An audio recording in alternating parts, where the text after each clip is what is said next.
আমার মা বোনেরা, আমার ভাইয়েরা, নবীজি নারীর যে অধিকার দিয়েছেন, এই পৃথিবীতে এত বড় অধিকার আর কেউ দেয় নাই। জোরে বলেন সুবহানাল্লাহ। আমার ভাইয়েরা শুনুন, কোন মানুষের যদি 3টা মেয়ে হয়, রাসূলুল্লাহ বলেছেন 3 মেয়ের পিতা যদি কেউ হয়, তাহলে ওই 3টা মেয়েকে যদি যত্ন করে, ভালোবাসে, মহব্বত করে, দিন শিখায়, আদব শিখায়, আর তাদেরকে যদি সৎপাত্রস্থ করতে পারে, কিয়ামতের দিন আমি মুহাম্মদ সাল্লাল্লাহু আলাইহি সাল্লাম আর ওই 3 কন্যার পিতা বেহেশতে এক জায়গায় থাকবো। ছেলের ব্যাপারে কিন্তু কথা বলা হয় নাই, কথা বলা হয়েছে কাদের ব্যাপারে?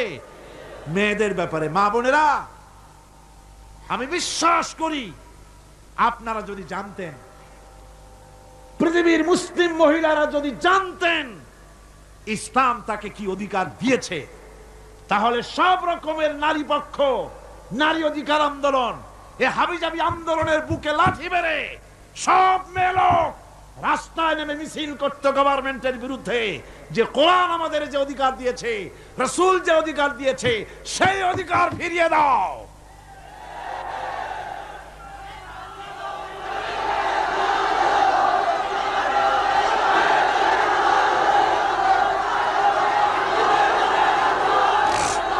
আমার বন্ধুগণ,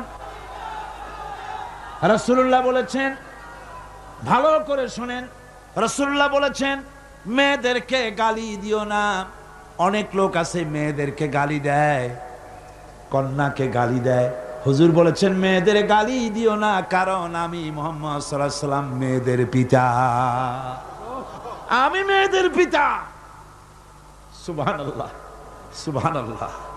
ভাইরা, হুজুরের বেঁচে ছিল কারা? ছেলেরা না মেয়েরা? কোন আপনারা কারা বেঁচে ছিল? সব ছেলেরা মারা গেছিলেন, ঠিক না? একটা হাদিস আপনি আমাকে দেখাতে পারবেন না, এমন একটা হাদিস নাই ছেলেরা মরে যাওয়ার পর হুজুর দুঃখ করে একদিন মুনাজাত করেছেন, আল্লাহ সব ছেলেগুলো নিয়ে গেলা, আমার একটা ছেলে দাও। একটা হাদিস নাই, একদিনের জন্য রাসূলুল্লাহ দোয়া করেন নাই। মেয়েতেই সন্তুষ্ট ছিল। মেয়ের কথা হুজুর বলেছেন, মেয়ের কথা বলেছেন, যখন তোমরা বাইরে যাবা, বিদেশে যাবা, বাজারে যাবা, কিছু না কিছু উপহার নিয়ে আসবা বাড়ি, আর উপহার এনে আগে দেবা মেয়েকে। সুবহানাল্লাহ কর। আগে কারে? মেয়েকে। সেই মেয়েরা আজ সমাজের সবচাইতে বেশি অবহেলিত, ঠিক কিনা কর?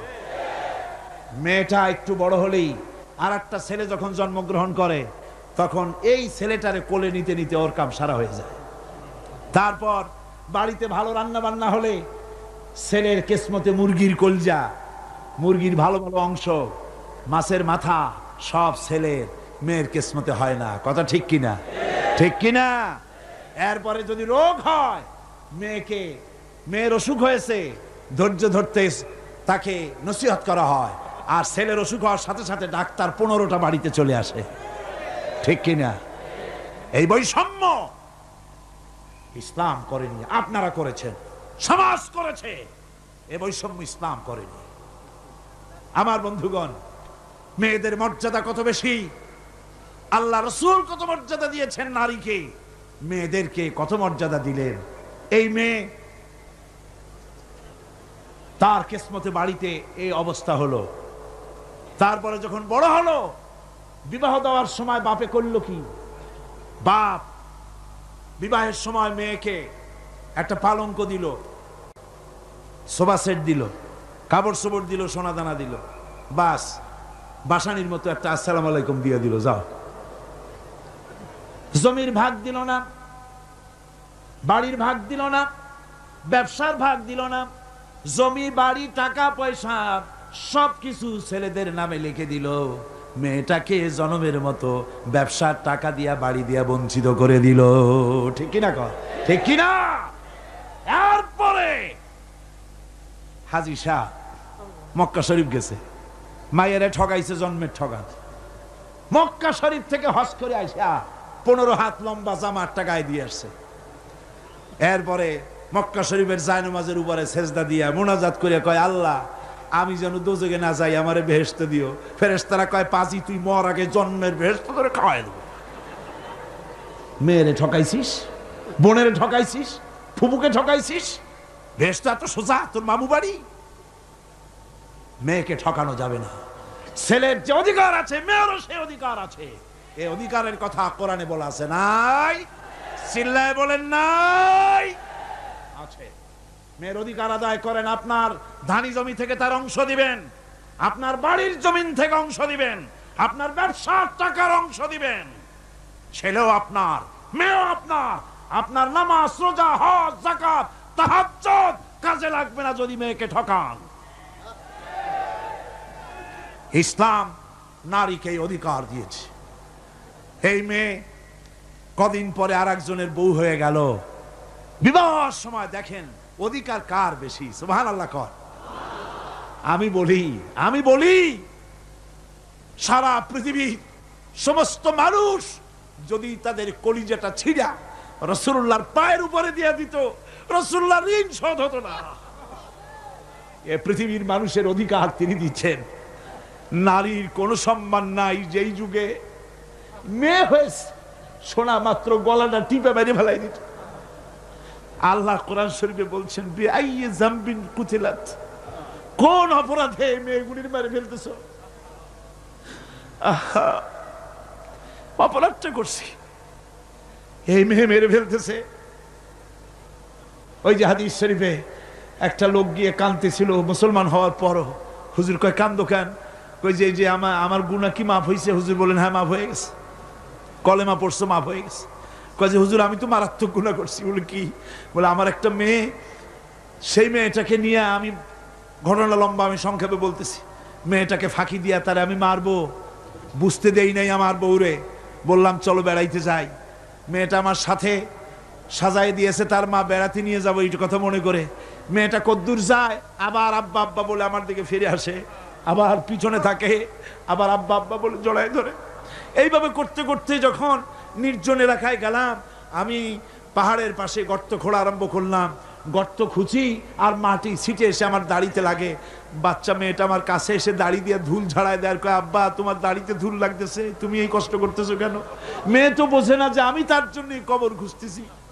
কবরটা খোঁড়া হয়ে যাওয়ার পর মেয়েটারে বান্ধা শুরু করলাম। মেয়ে এখন কাঁদতেছে, বাবা আমার বান্ধো কেন? আমি তারে বাঁধা জোরে ওর মধ্যে নিক্ষেপ করে দিলাম। মেয়েটা গর্তের মধ্যে বসে চিৎকার করে বলছে, আব্বা তুমি আমারে বাঁচতে দাও, আমি তোমারে বাপ বলে সমাজে হেয় করব না, আমি ভিক্ষা করে খাবো, আমারে বাইরো না। লোকটি বলছি, ইয়া রাসূলুল্লাহ, আমার মনে দরদ আসলো না। আমি একটা পাথর উঁচু করে আমার মেয়ের বুক লক্ষ্য করে জোরে মেরে দিলাম। বুকটা ফেটে রক্ত ফিনকি দিয়ে উঠলো, আর মেয়ের বুক থেকে আওয়াজ বেরোলো, আব্বা। আমার কানে যেন এখনো সেই আওয়াজ বাজে। হাদিস শরীফে এসেছে, হুজুরের চোখের পানি দাড়ি ভিজে ভিজে জামার উপরে পড়তেছিল। হুজুর বললেন, আহারে, মানুষেও পারে এইরকম কাম করতে।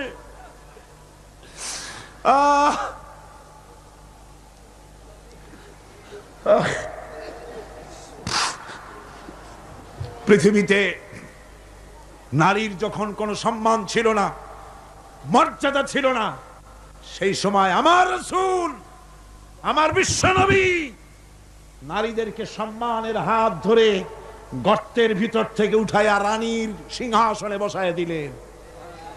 সুবহানাল্লাহ, মায়ের মর্যাদা দিয়ে দিলেন। সুবহানাল্লাহ। নারীরা আমাদের মায়ের জাত। নারীরা আমার কি এর জাত? মায়ের জাত। আমার মা বোনেরা, তোমাদের সম্মান কত তোমরা জানো না।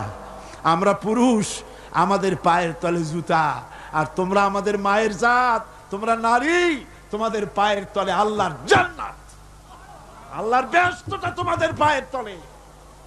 এই সম্মান আল্লাহ তোমাদের দিয়েছে, নবী দিয়েছেন। সুবহানাল্লাহ কর। ভাইরা আমার, অধিকার ইসলাম দিয়েছে। বিবাহ যখন হয়, এই বিবাহের সময় এজেন্ট আনতে হয়। আর বিবাহ হচ্ছে বিবাহ বৈঠক। এজেন্ট আনার জন্য ওই যে কি জানি কয়, ম্যারেজ রেজিস্ট্রার বা মৌলবি সাহেব, কার অনুমতি আগে নেয়? বলেন কার অনুমতি? তাহলে অধিকার ইসলাম পুরুষে দিল না মেয়ে লোকের দিল? আগে মেয়ে লোকের কাছে যাও, মেয়েটাকে জিজ্ঞেস করো সেই বিবাহে রাজি আছে কিনা। সুবহানাল্লাহ পড়ে। এই বিবাহে রাজি আছি কিনা জিজ্ঞেস করো, তার অধিকারী বেশি। এরপরে এই বিবাহে করার ব্যাপারে কত বৈষম্য। আজ বিবাহ করতে গেলে যৌতুকের প্রথা এসেছে। রাসূলুল্লাহ যৌতুক দিয়েছিলেন, ওটা যৌতুক না, ওটা উপহার, ওটা হাদিয়া। রাসূলুল্লাহ তোহফা দিয়েছিলেন হুজুরের জামাই। সুবহানাল্লাহ, কি জামাই! এক জামাই তো জিন্নুর আইন, যাকে ফেরেশতারা পর্যন্ত লজ্জা করতো যারে দেখে, হযরত উসমান রাদিয়াল্লাহু তাআলা আনহু। আরেকজন হযরত আলী কাররামাল্লাহু ওয়াজহাহু। হযরত আলী, যার সম্পর্কে রাসূল পাক সাল্লাল্লাহু আলাইহি ওয়াসাল্লাম যাকে কত সম্মান দিয়েছেন, কত মর্যাদা দিয়েছেন, এই হলো হযরত আলী হুজুরের জামাই। আনা মাদিনাতুল ইলম ওয়া আলিয়ুম বাবুহা, আমি হলাম জ্ঞানের রাজ্য, আর আলী হলো সেই রাজ্যে প্রবেশের দরজা। সুবহানাল্লাহ। ভাইরা, এই হলো জামাই। আর মেয়ে খাতুনে জান্নাত, বিনতে রাসূল, বেহেশতের সমস্ত রমণীদের সরদারিনী মা ফাতিমাতুজ জাহরা রাদিয়াল্লাহু তাআলা আনহা। কি উপহার দিলেন বিয়েতে রাসূল! এই মেয়ে আর এই জামাই। উপহার হলো খেজুরের ছোবড়ার একটা তোশক, পানি উঠাবার জন্য একটা মশক, আর আটা পেশা একটা জাতা। এই হলো নবীর মেয়ে আর জামাইয়ের জন্য উপহার। আজ সমাজের ভেতরে যৌতুক সৃষ্টি হয়েছে। এই যৌতুক নিতেছে মুসলমানেরা। কন্যা পক্ষের কাছ থেকে দাবি করে যৌতুক আদায় করা হচ্ছে, ঠিক কিনা কর? যৌতুক দিতে হবে, যৌতুক দিতে হবে। কি দিবা? পাজেরো জিপ, লেটেস্ট মডেল, 10 লক্ষ টাকার ক্যাশ, গুলশানে অফিস, মঙ্গল গ্রহে বাড়ি। মানে মেয়ে জন্ম দিয়া বাপ এমন বিপদে পড়েছে যেন তওবা করা দরকার, আল্লাহ আমারে মাইয়া দিও না। ঠিক কিনা কর? সমাজের অভিশাপ, হারাম। আপনি মেয়ে বিয়ে দেওয়ার সময়, ছেলে বিয়ে দেওয়ার সময় কন্যা পক্ষের কাছ থেকে ডিমান্ড করতে পারবেন না। যদি বর কন্যা পক্ষ ইচ্ছে করে কিছু দেয়, দেওয়া সুন্নত, নেওয়া সুন্নত, কিন্তু দাবি করতে পারবেন না। দাবি করে যদি নেন, শুকরের মাংস খাওয়া কি? বলেন না কি? কুত্তার পায়খানা খাওয়া কি? আর যারা জবাব দিলেন না তাদের জন্য কি মোবা? কুত্তার পায়খানা খাওয়া কি? সুতরাং মেয়ে বিয়ে, ছেলে বিয়ে দেওয়ার সময় কন্যা পক্ষের কাছ থেকে যৌতুক আদায়ের নামে দাবি করে কোনো কিছু শুয়ারের মাংসের মতো, কুত্তার পায়খানার মতো এসব জিনিস আপনারা কি দাবি করে আদায় করবেন? আমি আজকে দেখতে চাই যে সব পিতারা মাহফিলে এসেছেন, ছেলের বিয়ে আজও দেন নাই, সেই সব পিতারা কোরআনের মাহফিলে হাত তুলে শপথ করেন কুত্তার পায়খানা খাবেন না, শুয়ারের মাংস খাবেন না। হাত উঁচু করেন। ওই ছেলেরা, তুমি বাপ হইছো কবে? হাত নামাও। ছেলেরা না, শুধু পিতারা, ছেলের বাপেরা হাত উঁচু করো, আমি দেখবো। তা হোক, ছেলের বাপেরা হাত উঁচু করো, আমি দেখবো। আলহামদুলিল্লাহ, হাত নামান, কন আলহামদুলিল্লাহ, আরো জোরে কন আলহামদুলিল্লাহ। এবার তোমরা যারা হাত উঠাতে গিয়ে বেকুব হইছো, এইবার তোমরা জওয়ানেরা, তরুণেরা, ছাত্ররা, যুবকেরা, তোমরাও তো বিবাহ করবা, যারা বিবাহ করো নাই। বিয়ে করার সময় তোমার এই চিন্তা করা দরকার, টেলিভিশন, গাড়ি, ক্যাশ, সবকিছুর চাইতে বেশি মূল্যবান তোমার স্ত্রী। ঠিক কিনা? ঠিক কিনা? সেই স্ত্রী হবে তোমার কাছে বেশি মূল্যবান। দাবি করে কিছু নিতে পারবা না। যদি শ্বশুর একটা ঘড়ি দেয়, চুমা খাইয়া হাতে লাগায় নিয়ে আসবা। যদি এক জোড়া জুতা দেয়, 14 গোষ্ঠীর কপাল মনে করে নিয়ে আসবা। শেরওয়ানে দিল, আলহামদুলিল্লাহ বলে গায়ে দিয়ে নিয়ে আসবা। তোমার তো তৃপ্তি হওয়া উচিত। আমার শ্বশুর আমার শাশুড়ি তার 18 বছর 20 বছর 22 বছরের কলিজার নিংড়ানো স্নেহকে উজাড় করে দিয়ে তার কলিজার টুকরা মেয়েটাকেই তো দিয়ে দিয়েছে আমাকে। এর থেকে টেলিভিশন বেশি, রেডিও বেশি, গাড়ি বেশি, বাড়ি বেশি? বিবাহ করবা মহব্বত করে, নিজের টাকা দিয়া, বাপের টাকা দিয়া, সোনা দিয়া, দানা দিয়া, কসমেটিক্স দিয়ে, সুন্দর সুন্দর শাড়ি দিয়ে সাজাইয়া, রানীর মর্যাদা দিয়ে বাড়িতে এনে সম্মানের সাথে রাখবে। জীবনে খোটা দিবা না। বলি বড় দুঃখে, এই জন্য বলি আমার দেশে একটা যৌতুকের ঘড়ির জন্য, একটা যৌতুকের রেডিওর জন্য, 100 টাকার জন্য আমার দেশে স্বামীরা স্ত্রীকে গলা টিপে হত্যা করেছে। এরা মানুষ না জানোয়ার। সুতরাং যুবকেরা, বীর চট্টলার, বীর মুজাহিদ, তরুণ যুবক, তোমরা যারা বিয়ে করনি, ওয়াদা করো যৌতুক ছাড়াই বিবাহ করবে। কারা হাত উঁচু করে দেখাও।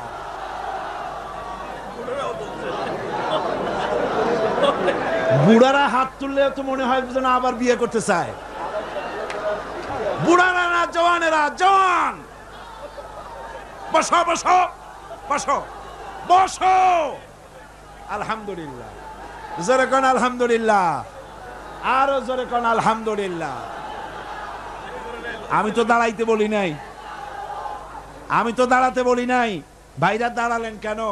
বলছি দোয়া কবুলের রাত, দোয়া করিয়া যান। বসেন, কেউ দাঁড়িয়ে থাকেন না, সবাই বসেন। আর জোরে সরে একটুখানি দরুদ শরীফ পড়েন। সালাতুন ইয়া রাসূলুল্লাহ আলাইকুম, সালামুন ইয়া হাবিবাল্লাহ আলাইকুম। মোহব্বত দিয়ে কোন সালাতুন ইয়া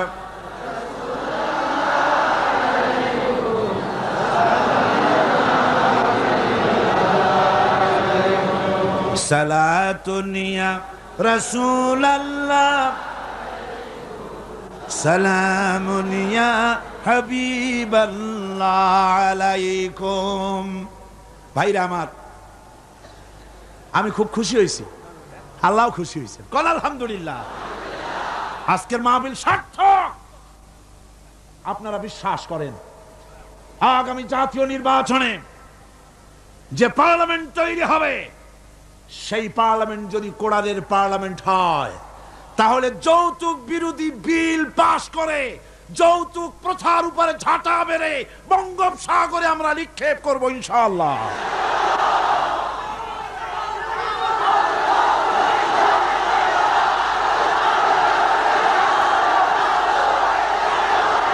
আমার কাছে, আমাদের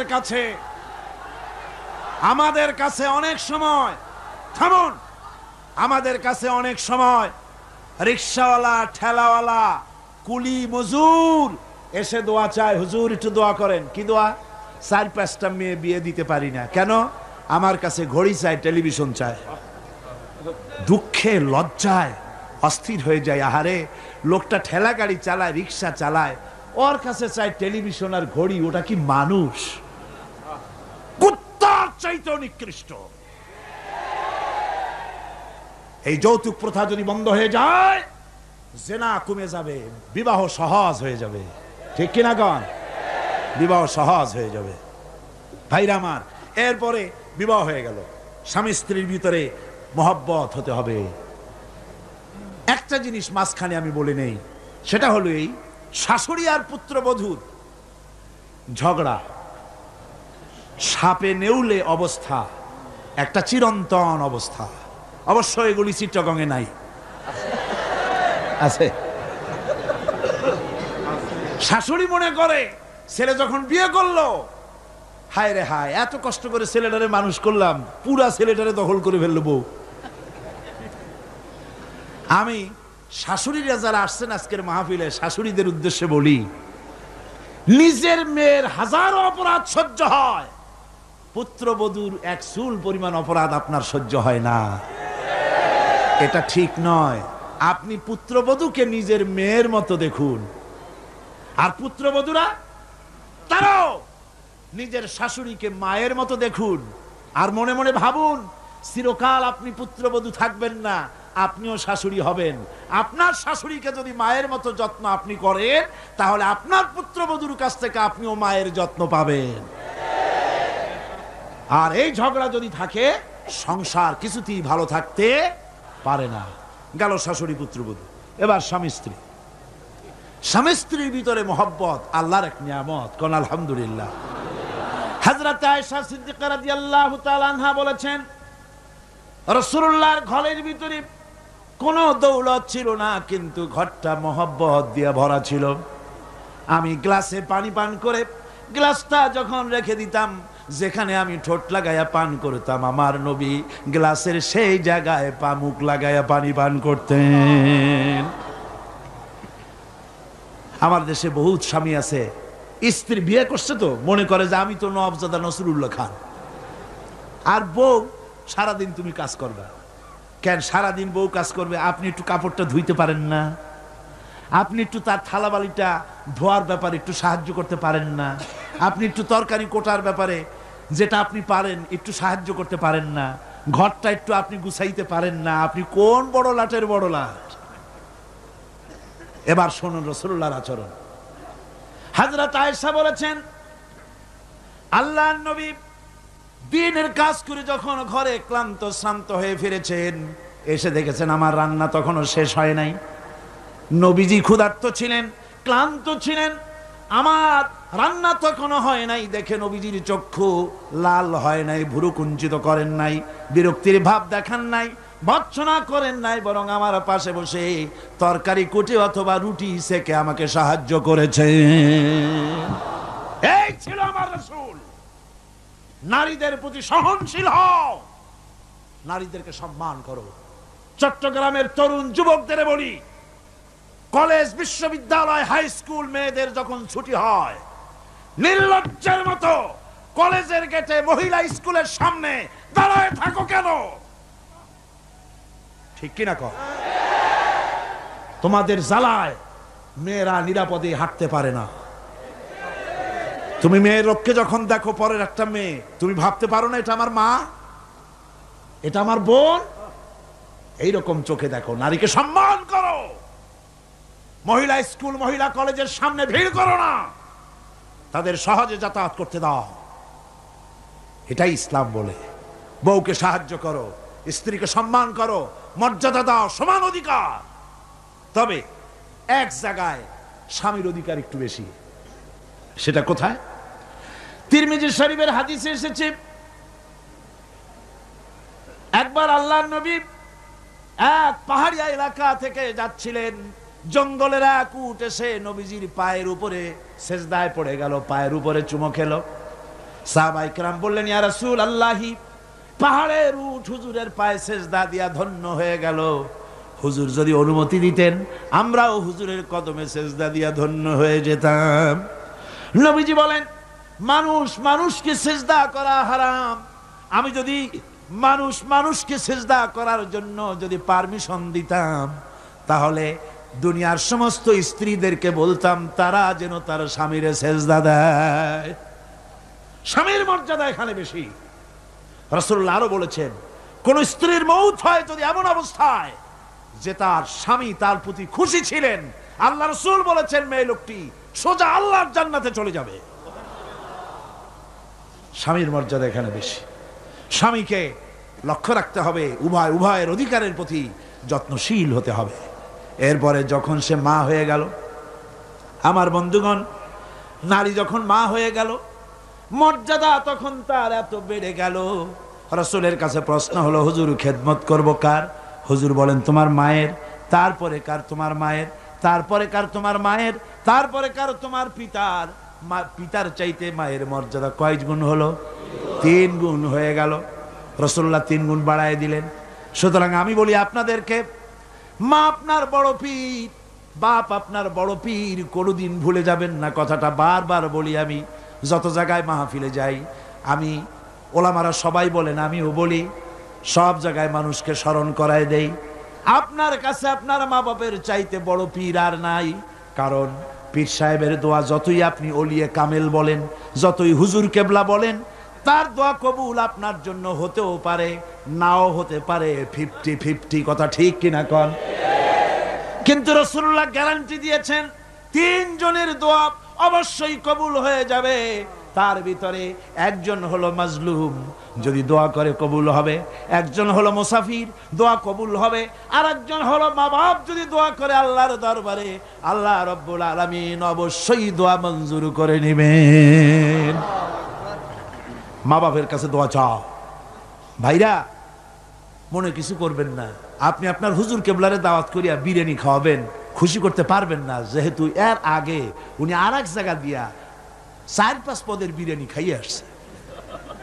আপনি হুজুরে 5,000 টাকা দিয়ে খুশি করতে পারবেন না, যেহেতু হুজুর আর এক বড় লোকের কাছ থেকে 50,000 টাকা হাদিয়া পাইছে। আপনি একটা শাল দিয়া হুজুরকে খুশি করতে পারবেন না, যেহেতু অনেক দামি শাল হুজুরকে আর একজনে হাদিয়া দিয়েছে, ঠিক কিনা? কিন্তু আপনি যদি আপনার মা কি এই বেদানার দিনে বাজারে বাজারে পথে ঘাটে বেদানা পাওয়া যায়, আঙ্গুর পাওয়া যায়, ভালো ভালো ফল পাওয়া যায়, এগুলো কিনে নিয়ে মায়ের কাছে বসে বেদানা খুঁড়ে, মা কথা বলতে পারে না, বুড়ি হয়ে গেছে, মায়ের কাছে বসে মায়ের মুখে যদি তুলে দেন, আল্লাহর আরশ খুশি হয়ে যাবে, দোয়া মঞ্জুর হয়ে যাবে। হযরত বাইজিদ বুস্তামির ওই ঘটনা কে না জানে। রাতের আধারে পানির জন্য চাইলেন, ছেলে পানি পাইল না, ছোট্ট মানুষ, পানি আনতে কোথায় চলে গেল, এসে দেখে মা ঘুমানো, পানি নিয়ে দাঁড়ানো। রাত চলে গেছে, ফজরের পর দেখে ছেলে কাঁপে, হাতে পানি। বাবা তুমি কাঁপো কেন? গ্লাস নিয়ে বলল, মা গভীর রাত্রে পানি চেয়েছিলেন, দিতে পারি নাই, বহু দূর থেকে পানি এনে দেখি ঘুমায় গেছো। তা তুমি ঘুমাও নাই কেন? ঘুমাইলাম না মা, আবার যদি পানি চান সময় মতো যদি দিতে না পারি আপনার কষ্ট হবে, সেই জন্য পানি নিয়ে আমি দাঁড়ায় আছি। বাইজিদের মা বাইজিদের হাতের থেকে পানি নিয়ে পান করে, কম্বলটা গায়ে দিয়া বাচ্চারে শোয়াই দিয়া উজু করে ফজরের নামাজ পড়ে সেজদায় গিয়া মায়ের চোখের থেকে পানি পড়ছে। মা বলে, রব্বুল আলামিন, আমি বাইজিদের মা, আমি যতই গুনাহগার হই না কেন, মায়ের দোয়া বাচ্চার জন্য কবুল হয় বলে তোমার হাবিব বলেছেন। আমার ছোট্ট বাইজিদ আমার জন্য যা করেছি, আমার কলিজা ঠান্ডা হয়ে গেছে। রব্বুল আলামিন, তুমি আমার বাইজিদকে সুলতানুল আরিফিন বানাইয়া দাও। দোয়া মঞ্জুর, সুবহানাল্লাহ। ভাইরা খবরদার ভুল করবেন না। আপনার সবচাইতে বড় পীর আপনার মা বাপ। সবচাইতে বড় পীর কে? আমি এবার আমার বোনেদের ব্যাপারে শেষ কথা বলবো। ইসলাম আপনাকে অধিকার দিয়েছে লেখাপড়া করার, প্রশাসনিক দায়িত্বশীল হওয়ার অধিকার আছে, আর্মিতে যাওয়ার অধিকার আছে, সব অধিকার আছে পুরুষের। যত অধিকার ইসলামী রাষ্ট্রে আপনার তত অধিকার, কোনোটা খাটো নাই। তবে ক্ষেত্র ভিন্ন, পর্দার সাথে থাকতে হবে। রাসূলুল্লাহ আল্লাহ পাক বলেছেন, এমন একটা চাদর পরো যেই চাদরটা পরলে মাথাটা, গলাটা, বুকটা ঢেকে যায়, এমন চাদর পরো। ব্যাংকে চাকরি করা যাবে, অফিসে চাকরি করা যাবে, কলেজে বিশ্ববিদ্যালয়ে চাকরি করা যাবে, ব্যবসা করা যাবে, সব করা যাবে, তবে পর্দার ভিতরে থেকে। বেপর্দা হলে পরে জাহান্নামে যাওয়া লাগবে। জোরে কর নাউজুবিল্লাহ। পর্দার সাথে আপনাদের থাকতে হবে। আমার মা বোনেরা চাদর পরেন, বোরখা পরেন, বোরখার চাদর ছেড়ে দিয়েন না। দেখবেন একটা জিনিস লক্ষ্য করেন, বোরখা নাই, মাথার চুল টুল ছেড়ে দিয়ে লিপস্টিক লাগাইয়া মেকআপ পরে, তারপরে যদি কোনো দোকানে যান মার্কেটিং করতে, সেলসম্যান দেখেই কবে, আপা আসেন আসেন, বাবি সাহেব আসেন। আর যদি একটা বোরখা পরে যান, বলবে খালাম্মা বসেন। একটা অজানা একটা পুরুষ আপনারা আপা কইলো, ভাবি কইলো, এতে মজা না আপনাকে খালাম্মা বলে সম্মান করলো? সম্মান কোনটায়? সুতরাং বোরখা পরেন, চাদর পরেন। ইসলাম আপনাকে যে বোরখা পড়তে বলেছে, চাদর পড়তে বলেছে, আপনার সম্মানের জন্য, আপনার মর্যাদার জন্য। মা বোনদের ব্যাপারে সর্বশেষ কথা, অনেকের বাড়িতে চাকর চাকরানি থাকে, কাজের মেয়েরা থাকে, কাজের ছেলেরা থাকে, থাকে না? থাকে না? অনেক বাড়িতে কাজের মেয়ে লোক, কাজের লোক থাকে, কিন্তু গৃহকর্ত্রী এই কাজের লোকগুলির উপরে, চাকর চাকরানির উপরে এত জুলুম করে যে জুলুম মধ্যযুগেও ছিল না। ঠিক কি না? কথায় কথায় মারধর করে, নিজেরা যা খায় তার থেকে নিম্নমানের খাবার দেয়। ভালো শোবার পায় না, ভালো খাবার পায় না, আর মার তো আছে। আমার মা বোনেরা, তিরমিজি শরীফের হাদিস শুনুন। আল্লাহর নবী বলেছেন, শ্রমিকের উপরে, কাজের লোকদের উপরে যে অত্যাচার করবে, অধিকার আদায় করবে না, কিয়ামতের দিন সে আল্লাহর জান্নাতে যেতে পারবে না। আপনি যতই নামাজ রোজা করেন, আল্লাহর দরবারে জান্নাতে যাওয়া যাবে না, যেহেতু আপনি জুলুম করেছেন কাজের লোকদের প্রতি, শ্রমিকদের প্রতি। শ্রমিকের প্রতি জুলুম করা যাবে না। মা বোনদের কথা শেষ। বন্ধুগণ, এখনই মুনাজাত হবে। মুনাজাতের আগে আসুন আমরা তওবা পড়ি। সবাই পড়েন আউযু বিল্লাহি মিনাশ শাইতানির রাজীম। সব ভাই নামাজের কায়দায় বসেন, নামাজের কায়দায় বসুন, আর কিবলামুখী তো হয়েই আছে। আউযু বিল্লাহি মিনাশ শাইতানির রাজীম। বিসমিল্লাহির রহমানির রহিম। আস্তাগফিরুল্লাহ, আস্তাগফিরুল্লাহ, আস্তাগফিরুল্লাহ রব্বি মিন কুল্লি যামবি ওয়া আতুবু ইলাইহি লা হাওলা ওয়ালা কুওয়াতা ইল্লা বিল্লাহিল আলিয়্যিল আযীম। আয় আল্লাহ তাআলা, আমি আর জীবনে কখনো শরীয়তের ওজর ছাড়া ফরজ নামাজ, ফরজ রোজা ছেড়ে দেব না। সবাই বলেন ইয়া আল্লাহ। এই মুহূর্ত থেকে মদ, জুয়া, মিথ্যা, সুদ, ঘুষ, জেনা, অশ্লীলতা, পাপাচার, মিথ্যা, অহংকার, সব রকমের কাবায়ের থেকে তোমার কাছে তওবা করতেছি। তওবা ইয়া রব্বি, তওবা ইয়া রব্বি, তওবা ইয়া আল্লাহ, তওবা ইয়া আল্লাহ, তওবা ইয়া আল্লাহ। লা ইলাহা ইল্লাল্লাহু মুহাম্মাদুর রাসূলুল্লাহ।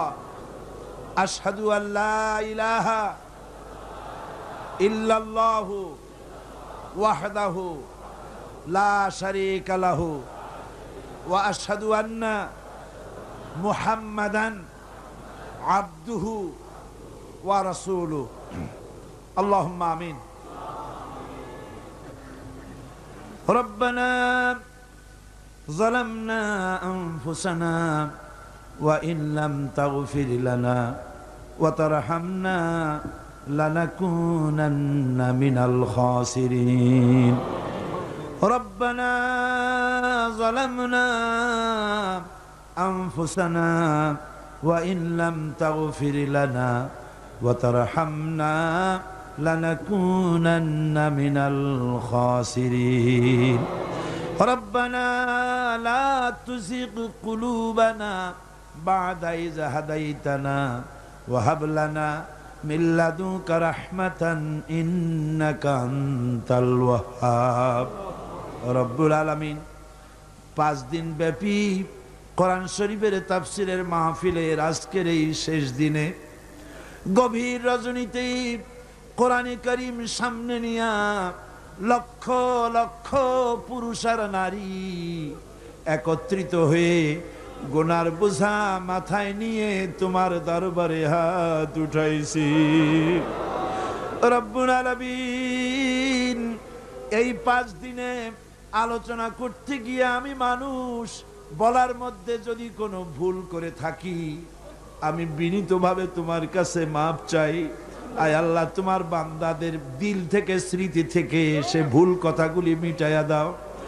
আর হক কথা যা বলেছি আল্লাহ, তেলাওয়াত হয়েছে, দরুদ ও সালাম হয়েছে, আলোচনা হয়েছে, জিকির আজগার হয়েছে, সওয়াবটুকুন জনাবে মুহাম্মদুর রাসূলুল্লাহ সাল্লাল্লাহু আলাইহি ওয়াসাল্লামের রূহ মুবারকে পৌঁছায়া দাও। রব্বুল আলামিন, আদম আলাইহিস সালাম থেকে নিয়ে আজ পর্যন্ত পৃথিবীর মাটির নিচে যত মুমিন মুমিনাত শুয়ে আছে, আল্লাহ সকলকে তুমি মাফ করে দাও। রব্বুল আলামিন, এই মুহূর্তে মনে পড়ে গেল আমাদের বাপজানের কথা, আম্মা জানের কথা মনে পড়ে গেল। রব্বুল আলামিন, আমরা আমাদের জনম দুঃখিনী মা যাদের হারায়া গেছে আল্লাহ, একটা অক্ষর মা আর সারা দুনিয়ার মধু এই একটা অক্ষরের ভিতরে, ওই মা যার বিদায় হয়ে গেছে আল্লাহ, কবরটার বেহেশতের বাগান বানাইয়া দাও। মায়ের বুকে চড়ে মায়ের দুধগুলো চুচে চুচে খেয়ে মাকে কষ্ট দিয়েছি। পৌষ মাসে মাঘ মাসে প্রস্রাব করে দিয়েছি, ভিজা জায়গায় মা নিজে শুয়ে কলিজার টুকরা সন্তানটাকে বুকের উপরে নিয়ে সারাটা রাত কাটাইয়া দিয়েছে। নিজে না খায়া ছেলের মুখে খাবার দিয়েছে। কান্না শুনলে পরে হাজারো কাজ ফালাইয়া রাখা বাচ্চাকে কোলে নিয়ে শত চুমা দিয়া কান্না মুখে হাসি ফুটাইল যে মা। আল্লাহ, ওই মা যার বিদায় হয়ে গেছে আল্লাহ, কবরটারে বেহেশত বানাইয়া দাও। এবার সকলে আকাশের দিকে দুটি হাত উঁচু করে দেন, আল্লাহরে ডাকেন, আল্লাহরে ডাকেন, কান্দেন বাইরা কান্দেন। আর কানবেন কবে? আজই তো কান্দার দিন। দুটি হাত আকাশের দিকে তুলে বলেন, ইয়া আল্লাহ, আমাদের স্ত্রীদেরকে হেদায়েত করে দাও, তাদের পর্দানশীনা বানাও, তাদেরকে মুত্তাকি বানাও। আল্লাহ, তাদের উপরে রহমত করো, তাদের রোগ ব্যাধি ভালো করো। আল্লাহ, আমাদের ছেলে মেয়ে যা দান করেছো সবগুলিকে দিনদার বানাও, নামাজি বানাও। আমাদের ছেলেমেয়েগুলিকে নামাজি বানাও, নামাজি বানাও। আমাদের ছেলেমেয়ের নামাজ দেখা, তাদের দিনদারি দেখে আমাদের চক্ষু যেন ঠান্ডা হয়। আল্লাহ, এইরকম ছেলে তোমার কাছে চাই। আল্লাহ, আল্লাহ, আজকের দোয়া ফিরাইয়া দিও না বাবু। আমরা এই বিশ্বাস নিয়ে হাত নামাচ্ছি, যা বলছি সব তুমি কবুল করেছো। রব্বানা তাকাব্বাল মিন্না ইন্নাকা আনতাস সামিউল আলিম ওয়া তুব আলাইনা ইন্নাকা আনতাত তাওয়াবুর রহিম। সুবহান রাব্বিকা রাব্বিল ইজ্জাতি আম্মা ইয়াসিফুন ওয়া সালামুন আলাল মুরসালিন আলহামদুলিল্লাহি রাব্বিল আলামিন। ওয়াজআল আখিরা কালিমাতিনা ইনদাল মাউত লা ইলাহা ইল্লাল্লাহু মুহাম্মাদুর রাসূলুল্লাহ।